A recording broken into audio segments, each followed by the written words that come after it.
So this is Dwayne Rogers, entertainment editor, rolling out with podcasts. Now, we're talking about the importance of agriculture and why you guys wanted to bring that component to your organization. Kind of explain why you felt that was important. Well, again, it's a twofold component. We as African people, we've always been connected to the earth. We've always known that our source of sustenance has been through the earth, from ancient times, coming from the continent. So that's one component that we saw necessary specifically for our youth to have that connection to earth, because there's a spiritual component as well.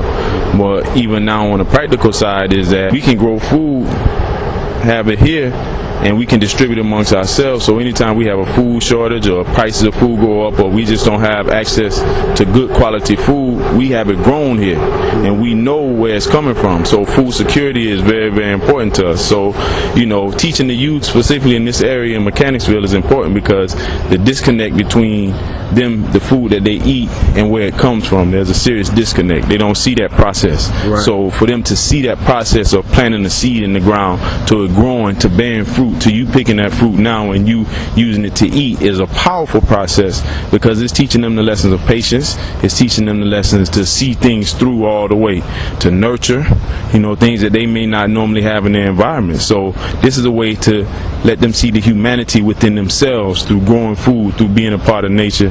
It's a part of community beautification. So if they come out here and they see that, we practicing recycling, we growing food, we taking care of our neighborhood, we taking care of these plants, it's going to make them more in tune and more willing to help support to make sure their community stays clean, stays positive, stays healthy, So it's a twofold benefit, and right. Also for us, we're learning too. Right. You know what I mean? While we're out here, we're learning about growing food. We're learning the best way to utilize the food, that we can maximize what we have for the community and also for ourselves, because it's an interdependence that we have. So, it's twofold, man. It's been a benefit for us to be able to do this and to provide food for the community, educational programs for the youth and people who come.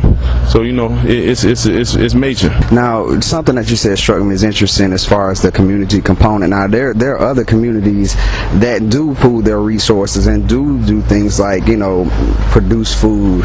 Do you think that this is something, as a community of African descent, that we need to do that as far as being connected on that basic level?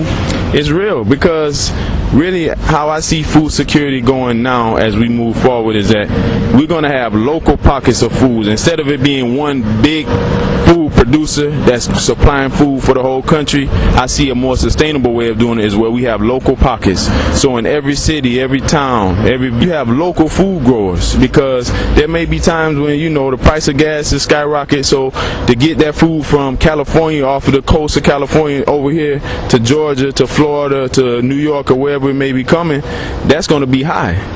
But if you got it right in your community, you know that you have food coming all the time. And another very critical component is that we eat seasonal. We're really supposed to eat food that are good for our particular season. Sometimes we eat food out of season, which causes health problems. So if we're growing our food locally, we'll be eating the food that grows naturally in our communities. We'll always have food, because we have a local stream, a local network of food security. We're cutting down on the price.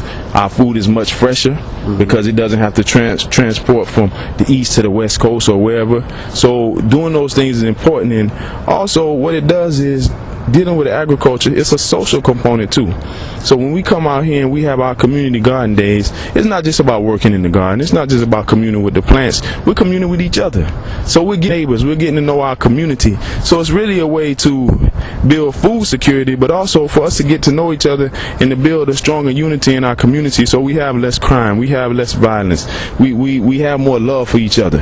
So it has a lot of benefits, and I think you'll see more community gardens going on throughout the countries, especially in neighborhoods where it's black people in black neighborhoods. We'll see more of that, because it's something we've been doing from anciency. Now it's time to begin to do that again, and of course we see President Obama, they have a garden, a community garden at the White House, so that's going to even inspire people too. Right. Those who may not have saw any kind of reason to do it, they might do it just because of Obama, so that's cool too. But ultimately we see it from a food security and a social connection aspect. Right. Now I'm curious, now I've always thought that, especially looking at young kids, like you said, there's obviously a disconnect.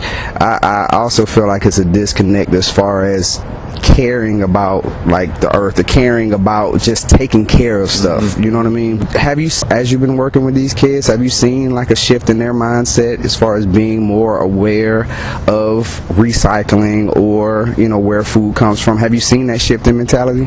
Definitely, because once they come out here and they see the time and energy that they put in to make something grow, they see, hey, we want to take care of the plants, but we want to make sure everything around is taken care of too. So they see the benefit of recycling now, because it's not just an abstract notion where you just putting something in here and it goes to a place and it never comes back. They see when we compost, which is a form of recycling, that when we pull weeds, we take those weeds, we compost it, it breaks down into fertilizer for the soil, and then we turn around and fertilize the plants with it to help the plants grow to produce the food. They see that process. You see what I'm saying? So it's not just an abstract idea. So when they come out here, they're able to see the process, they're able to work, they're able to see when they plant something in the ground, months later they're going to be able to eat food from it. That's real for them, instead of it being something that's hypothetical. They can see the process, they can see the growth, they can come monitor their plants. So the youth become more in tune with nature, and ultimately what we're doing right now, we're setting for the future for our young people.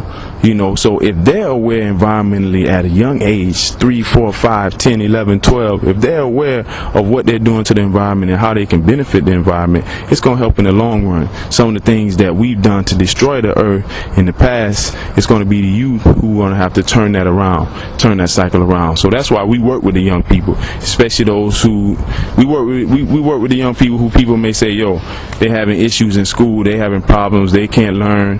When they come out here, we see the connection, we see the tenderness that they can deal with plants. The ones who might get in school for fighting, they can come out here now and gently caress a plant, take a transplant from out of a pot and place it into the soil. So we see that human side of the youth, you know, so that's real powerful. We're going to take a break so we can get you know, a tour of the grounds. Stay tuned for more video footage and the photo galleries. This has been a Rolling Out Podcast exclusive.